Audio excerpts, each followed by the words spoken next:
Hello my dear students of standard 9, welcome to botany class. How are you everybody? Hope you all are well and safe by the grace of Allah. In this class we are going to discuss some important topic from chapter 2, and today we are going to discuss cytoplasmic organelles. You know that the living materials which perform different metabolic activities of the cell present in the cytoplasm are called cytoplasmic organelles. And in your book, plastids, mitochondria, Golgi bodies, endoplasmic reticulum, ribosome, lysosome, microtubules, etc. are cytoplasmic organelles. And from here we will discuss some organelles. So our first topic is plastids.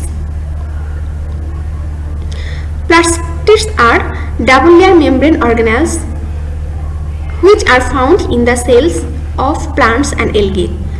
Plastids are responsible for manufacturing and storing of food. This often contains pigments that are used in photosynthesis and different types of pigment that can change the color of the cell.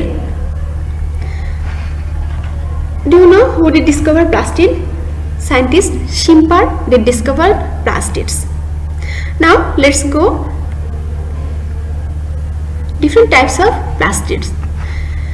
There are different types of plastids with their specialized function. Among them, a few are mainly classified based on the presence or absence of biological pigments and their stages of development.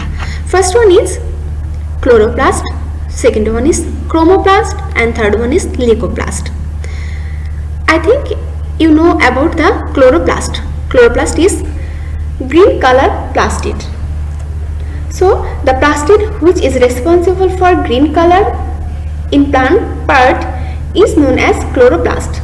The cell of green leaf, tender stem and branches, green fruits contains chloroplast. They are green because they contain high concentration of green pigments called chlorophyll molecules. Inside the chloroplast, everybody see this part.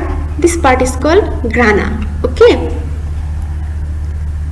The grana part plastid captures solar energy and convert it into chemical energy. With the help of enzyme in stroma, this solar energy helps to produce simple carbohydrate from cellular water and carbon dioxide taken from the air. This type of plastid look like green because it has chlorophyll pigments and it also contains carotenoids pigments. And chromoplast, you know that chromoplast is a colorful plastid. Except green color, all the color includes in the chromoplast. So you can say that the plastid responsible for different color, especially red, yellow, blue, orange other than green is called chromoplast. The colorful parts of the plant contain chromoplast. That is colored petal, colored leaf, fruits, seeds and root of carrot. They are in different color because of carotene and xanthophyll pigments. Due to presence of colored plastid, the flower become colorful. Because of that, worm, insect, bees, butterflies are attracted and thus helps in pollination process. And everybody see the leucoplast. Leucoplast are colorless plastid. So we can say that the plastids which are colorless is called leucoplast. Leucos means colorless plastids. Leucoplast is present in those cells where sunlight does not reach, like root, underground stem, etc.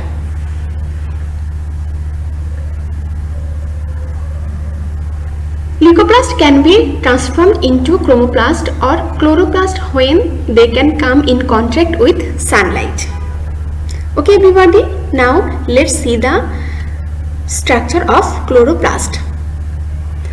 Chloroplast is an organelle that contains the photosynthetic pigment chlorophyll that captures sunlight and convert it into useful energy. Everybody see the figure. This one is the figure of chloroplast. And chloroplast found in the green part of the plant. mostly found in the plant leaf. Chloroplast has two-layer membrane, outer layer and inner layer. This two layer made up of lipid and protein called lipoprotein, and in between inner layer outer layer there is a space. This space is called intermembranous space.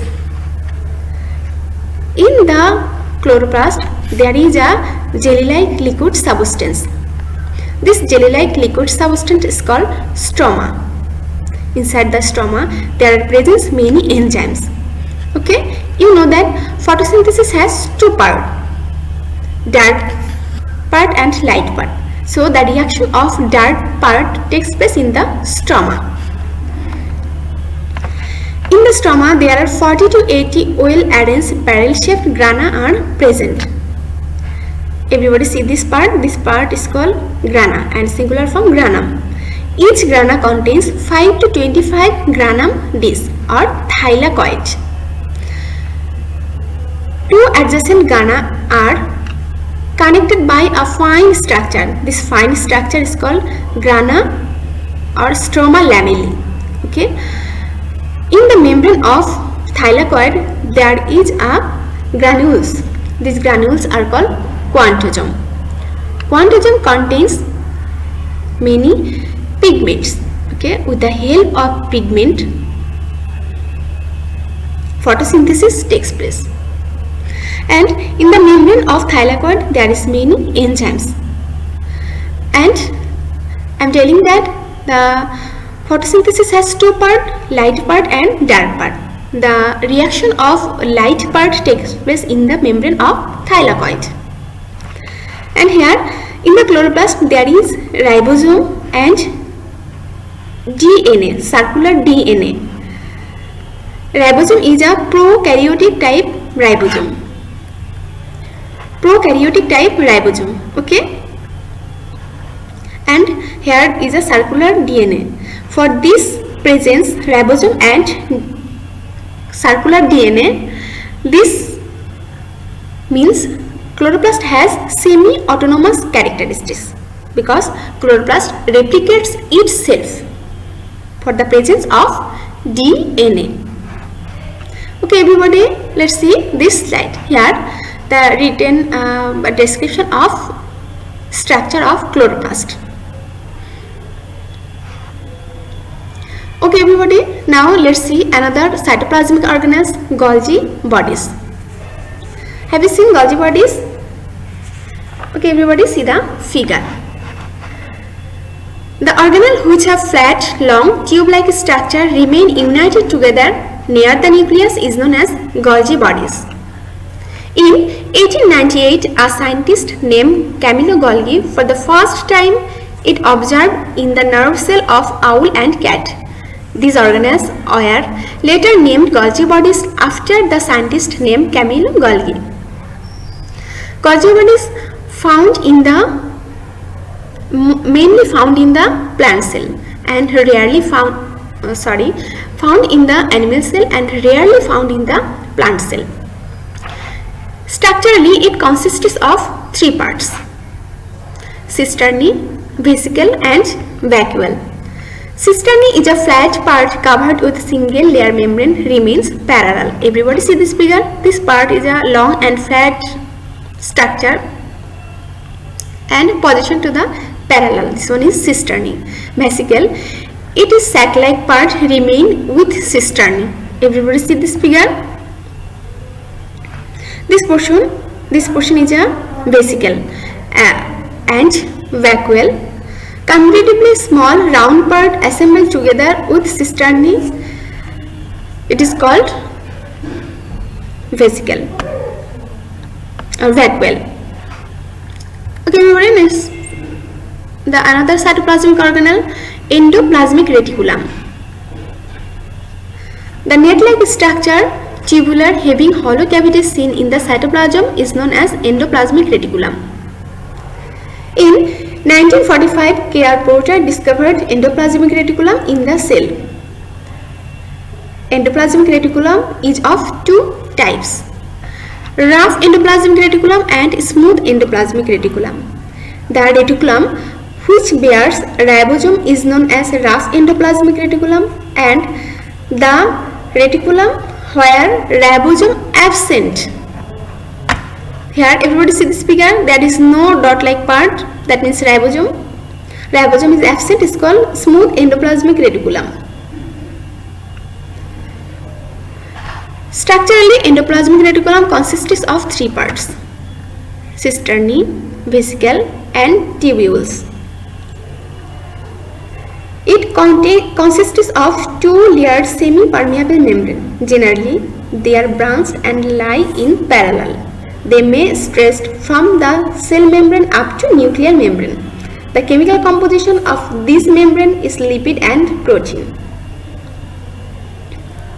Cisternae is a broad, flat and unbranched covered with the membrane. Vesicle, they are round or oval shaped, okay? And tubule, mostly they are branched and make network with cisternae. Okay everybody, today up to this. Thank you.